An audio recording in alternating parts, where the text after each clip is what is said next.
Hi welcome to my YouTube channel. आज की जो हमारी वीडियो है इसमें हम दो बहुत अहम सवालात का जायजा लेंगे।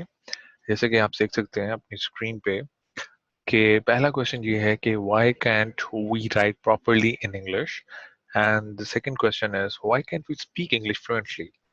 क्या वजह है कि हम इंग्लिश को सही तरीके से नहीं लिख पाते, और दूसरा बड़ा अहम सवाल कि क्या वजह है कि हम अंग्रेजी को रवानगी से बोल भी नहीं पाते। लिखना और बोलना ये दो बहुत बड़े इश्यूज हैं सबके ही साथ। यहाँ पर मैंने ये भी लिखा है कि फॉरगेट अबाउट अ लेमैन, यानी कि लेमैन के बारे में, आम लोगों के बारे में जो ज्यादा पढ़े लिखे नहीं हैं उनको तो छोड़िए। यहाँ तक कि डॉक्टर्स और इंजीनियर जो हमारे माशरे में बहुत ही ज्यादा पढ़े लिखे लोग समझे जाते हैं, even they are unable to do so, means they are unable to speak in English properly, fluently, and at the same time they are unable to write properly in English. अब इसकी वजूहात क्या है? अगर हम वजूहात को समझेंगे तब ही हम इस पे काबू पा सकते हैं। अगर हम रीजन की तरफ ही नहीं जाते तो हम we can not overcome it, हम कभी भी इस पे काबू नहीं पा सकते। तो यहाँ पर जैसे कि आप देख सकते हैं मैंने दो वजूहात का जिक्र किया है। जहाँ तक राइटिंग की बात है कि हम इंग्लिश में लिख क्यों नहीं पाते, तो उसकी बहुत बड़ी वजह है wrong start of the learning.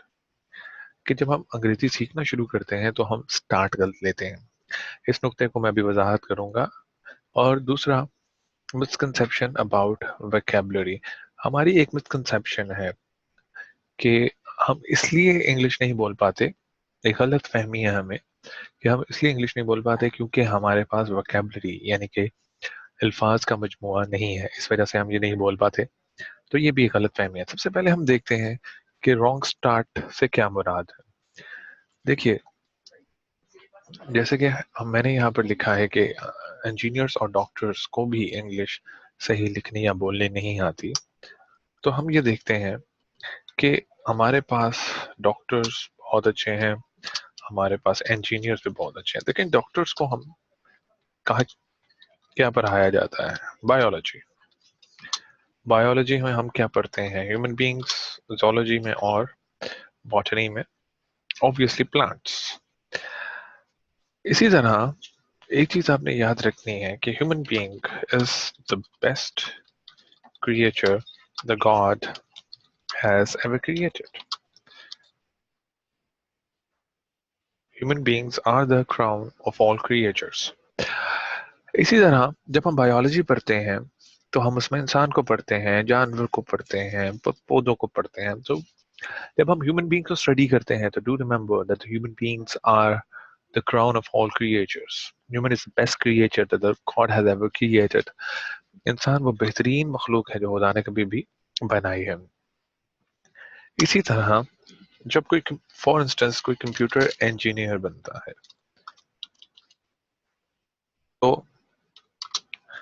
आपने एक चीज नोटिस की होगी, जब हम कंप्यूटर पढ़ते हैं तो computer is the best machine that human being has ever created. इसमें तो कोई शक नहीं। अब जब नाइन्थ क्लास के अंदर आते हैं तो अमूमन हमसे क्वेश्चन किया जाता है कि हमने बायोलॉजी पढ़नी है या कंप्यूटर पढ़ना है। बायोलॉजी में हम खुदा की बनाई हुई बेहतरीन मखलूक को पढ़ते हैं, इसी तरह हम कंप्यूटर में जो इंसान की बनाई हुई बेहतरीन मशीन को पढ़ते हैं। लेकिन हमारे पास इंजीनियर्स भी बहुत अच्छे हैं, हमारे पास डॉक्टर्स भी बहुत अच्छे हैं। क्यों? क्योंकि हम रॉन्ग स्टार्ट ऑफ लर्निंग नहीं लेते। हम जब बायोलॉजी पढ़ते हैं या कंप्यूटर पढ़ते हैं we make correct start. Like अगर आप बायोलॉजी पढ़ रहे हैं यानी ह्यूमन बीइंग को, तो क्या आप स्ट्रक्चर ऑफ किडनी से स्टार्ट करते हैं? क्या पहला लेसन आपका स्ट्रक्चर फंक्शन ऑफ हार्ट होता है? Answer would be no, right? हम स्टार्ट करते हैं सेल से। Why cell? क्यों सेल? इसलिए because cell is the basic unit of our body. The thing is, we always start learning from the basic unit, हम बुनियादी इकाई से जानना और सीखना शुरू करते हैं। फिर हम पढ़ते हैं कि सेल से टिश्यूज बनते हैं, टिश्यूज से लिम्स, लिम्स से ऑर्गन्स, और ऑर्गन्स जब आपस में मिलते हैं तो बॉडी बनती है। और then we start learning body, but we start with cell. इसी तरह अगर हम कंप्यूटर पढ़ते हैं तो कंप्यूटर में जब हम मेमोरी स्टोरेज में जाते हैं तो हम क्या, जब अगर आप अपना कंप्यूटर ऑन करते हैं, अपना लैपटॉप, अपना फोन, तो अमूमन जीबीज के अंदर ही मेमोरी स्टोरेज यूनिट यूज किया जाता है, यानी gigabyte.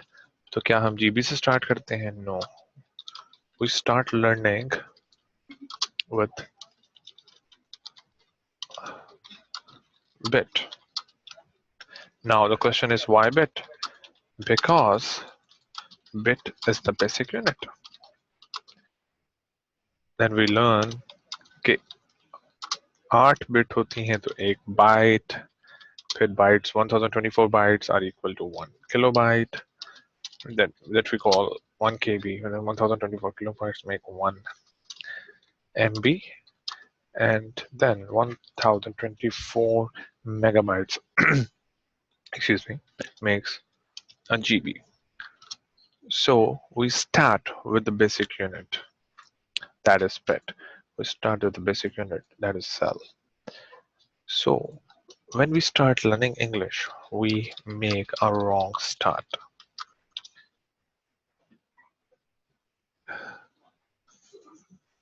As we start learning it with tenses, which is totally wrong.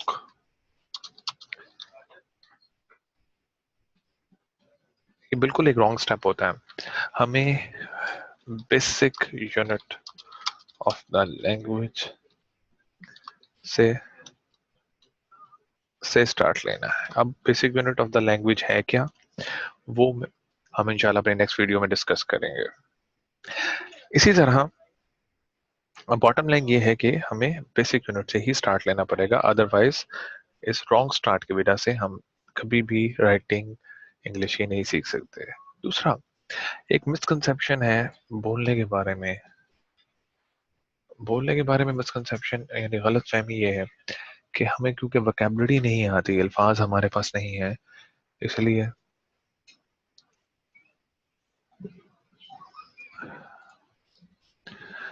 अल्फाज नहीं है इसलिए हम जो है वो बोल नहीं पाते, जबकि ऐसा नहीं है। अमूमन आपने लोगों से सुना होगा कि अगर मैं आपकी इंग्लिश में बात समझ तो सकता हूँ लेकिन मैं जवाब नहीं दे पाता इंग्लिश में, तो हम इसका आगे से रीजन ये बताई जाती है कि मेरे पास वोकैबुलरी नहीं है। अगर वोकैबुलरी नहीं है तो आप उस बात को समझ कैसे सके? जाहिर बात है कि आपके पास कुछ ना कुछ वोकैबुलरी थी जिसकी वजह से आप अगले की इंग्लिश के सेंटेंस को समझ सके, लेकिन आप जवाब नहीं दे पाए। तो जवाब नहीं दे पाए इसका मतलब ये नहीं है कि आपके पास वोकैबुलरी नहीं है, आपके पास वोकैबुलरी है लेकिन आप वोकैबुलरी को इस्तेमाल करके एक सेंटेंस नहीं बना पाए। अगर आप सेंटेंस नहीं बना पाए तो उसकी रीजन वोकैबुलरी नहीं थी। आपके पास वोकैबुलरी होने के बावजूद आप एक जुमला तरतीब नहीं दे सके।